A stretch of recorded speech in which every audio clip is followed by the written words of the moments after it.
जय हिंद प्रयागराज। वो जगह जिसको किसी जमाने में ऑक्सफोर्ड ऑफ द ईस्ट कहा गया,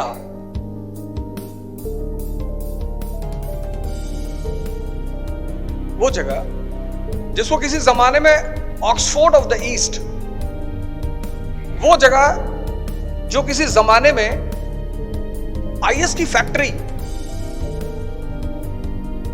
ताराचंद, बेअन झा, जीएन झा, मतलब इतना रिजल्ट, इतनी संख्या होती थी रिजल्ट की कि मतलब फील ही नहीं होता था कि आईएएस कोई बहुत बड़ी चीज है।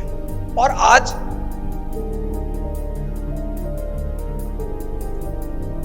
आज उस जगह की गरिमा में गिरावट आई। तो अगर गिरावट आई तो उसका कोई मुख्य वजह जरूर होगी, अपनी कमियों से दूर भागना।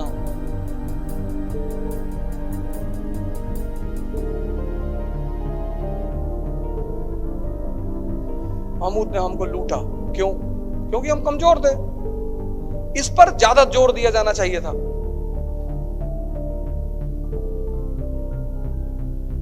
हमने उस पर ध्यान नहीं दिया। हमने उस किस पे ध्यान दिया? महमूद ने हमको लूटा, तो क्यों? तैमूर लेम 1398, क्यों? नादिर शाह 1739, क्यों? जब हम कमजोर हुए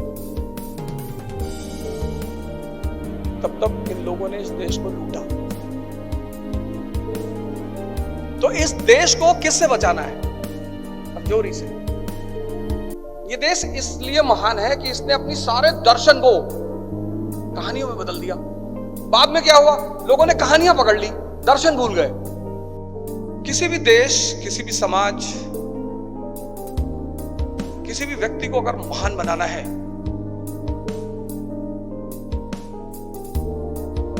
तो उसकी शिक्षा पद्धति पर सबसे ज्यादा ध्यान देना चाहिए। मैं नहीं कहता, ये बात कहते हैं डॉक्टर बी.आर. अम्बेडकर। उनका एक बड़ा प्यारा कथन है कि शिक्षा शेरनी का दूध है, ज्ञान। जो उसे पी लेता है ना, वो दहाड़ना शुरू कर देता है। कुंभ का जो आयोजन इलाहाबाद में होता है वो किस ग्रह से जुड़ा हुआ है? बृहस्पति। और बृहस्पति कितना वर्ष लगाता है सूर्य के चक्कर करने में? 12।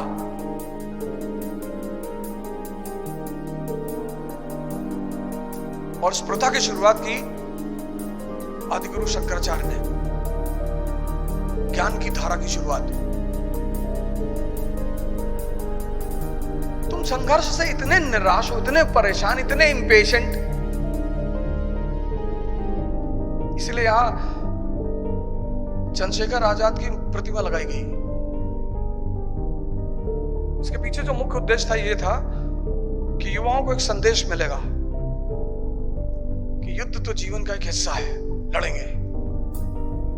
तुम निराश हो, और प्रतिमा भी बेअंदाज होकर लगाई गई, मुझ पे हाथ रखे हुए, कि अगर कभी भी किसी को, इसीलिए तो भारत में मूर्ति पूजा का उद्देश्य क्या था? कि आप स्ट्रगल कर रहे हैं, आपके पीछे जितने महान लोग हैं सबने किया है। गांधी ने किया, अंबेडकर ने किया, किसने नहीं किया? आपने किसी एक की फोटो लगा ली अपने मेज पर। तो जब भी, क्योंकि हम सब मानव हैं, तो जब भी निराशा का कोई एक भाव आया, तुमने 5 मिनट बैठ कर उस मूर्ति को देख लिया। और अगर आपने उस व्यक्ति की जीवनी पढ़ रखी है तो उस व्यक्ति की पूरी कहानी आपके दिमाग में एक बार रिवाउंड कर गई।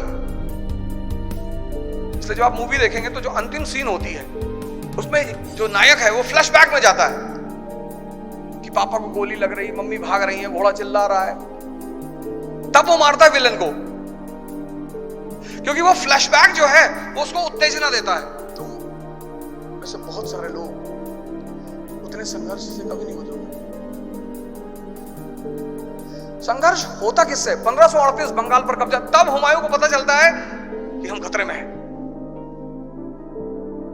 हुमायूं सेना उन्हें लेके बंगाल पहुंचता है। उसको हुमायूं की कमजोरी पता है ना, बंगाल में अफीम सजा दिया, अच्छे अच्छे डांसर सजा दिए। और बंगाल से बाहर हुमायूं बंगाल पहुंचा, उसने देखा अफीम, उसने बंगाल का नया नाम रखा जन्नताबाद। हुमायूं 10 महीने बंगाल में पड़ा हुआ है, शेरशाह तैयारी कर रहा है। हुमायूं का भाई है हिंदाल, लेटर पे लेटर भेज रहा है कि भैया 5 जून को फ्री है, भैया भैया फ्री है, कहा हम देख लेंगे।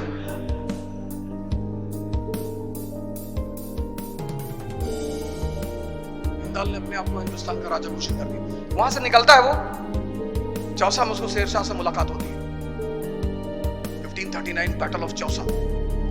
दोनों सेनाएं आमने सामने 3 दिन। तीसरे दिन शेरशाह अपनी आर्मी लेता है, डोरा डंडी, बैटलफील्ड से बाहर। मैंने पूछा क्या हुआ? कहा ये बगल में कोई कबीले का सरदार है, उसने गाली दिया, उसी को दंडित करने जा रहा है। हुमायूं के पास कितना अच्छा मौका था शेरशाह पे हमला करने का, मौका छोड़ दिया। जीवन में मौके कभी मत छोड़ो। शेरशाह ने रात्रि हमला किया, नाइट अटैक। जागरूक होकर पढ़ो, जागरूक होकर। संघर्ष जीवन है, कुछ नहीं मिलेगा, लेकिन संघर्ष करने के लिए साधना करनी पड़ेगी। और साधना मतलब ध्यान। संतों का देश है,